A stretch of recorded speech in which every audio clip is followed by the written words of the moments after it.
வணக்கம். இன்று நாம் மலர் மருத்துவத்தில் தாக்கங்களுக்கு அதிக உணர்திறன் பற்றி பேசுவோம்.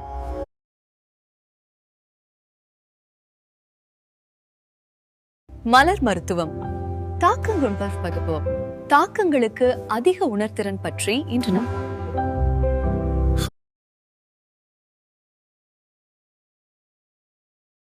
மலர் மருத்துவத்தில் பிறரின் தாக்கம் பற்றி பார்ப்போம். அக்ரிமோனி, சென்டாரி, வால்நட், ஹாலி ஆகியவை இதில் அடங்கும். அன்பான சொந்தங்களே, இந்த வீடியோல நாம பேசுறது மலர் மருத்துவம் எப்படி வேலை செய்யுது அப்படிங்கறத பற்றி தான். ஒவ்வொருத்தருக்கும் மனசு, குணம், பழக்கம், நடத்தை எல்லாம் வேற வேற மாதிரி இருக்கும் இல்லையா? அந்த குணங்கள் சில நேரம் சரியில்லாம போனா அதுக்கேத்த மாதிரி மலர் மருந்துகள் இருக்குது. அந்த மலர் மருந்துகளை எடுத்துக்கிட்டா அந்த தவறான குணங்கள் மெதுவா மாற ஆரம்பிக்கும்.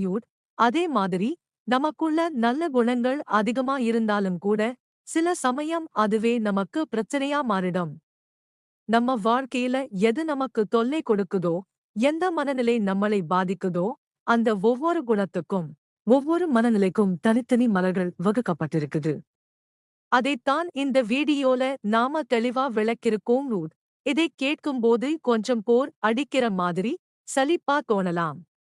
ஆனா இதுக்குள்ள ரொம்ப பெரிய தெய்வீக சக்தி கொண்ட இயற்கை மருந்துகள் இருக்குது. இந்த மலர் மருந்துகளை தொடர்ந்து எடுத்துக்கிட்டா கண்டிப்பா மனசுல நல்ல மாற்றங்கள் வரும்.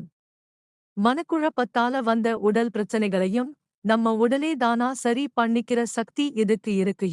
இதுல எந்த பக்க விளைவுகளும் கிடையாது. எந்த தயக்கமும் இல்லாம இப்ப நீங்க எடுக்குற மற்ற மருந்துகளோட சேர்த்தும் எடுத்துக்கலாம்.